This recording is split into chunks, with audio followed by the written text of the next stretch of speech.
Araba nerede? Selamünaleyküm. Aleykümselam.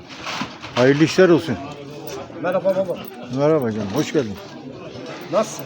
Şükür Allah, sen nasılsın? Ne var ne yok? Metin İşler abi, nasıl? İşler bu aralar iyidir. Metin abi her zamanki gibi tezgahın başında. Tezgahın başında adam satıyor bak. Metin abi.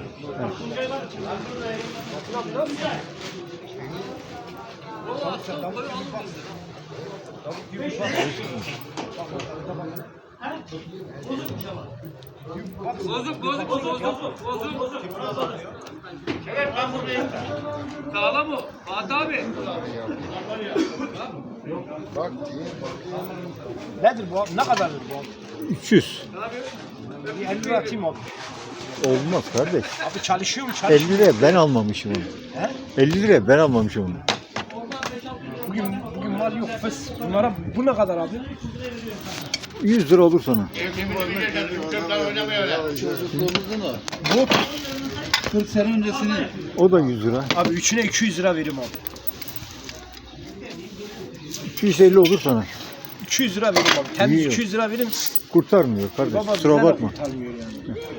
Bize de Sen şöyle bir şapkanı düzelt. Belki olur, düzelir bir şey olur. Heh.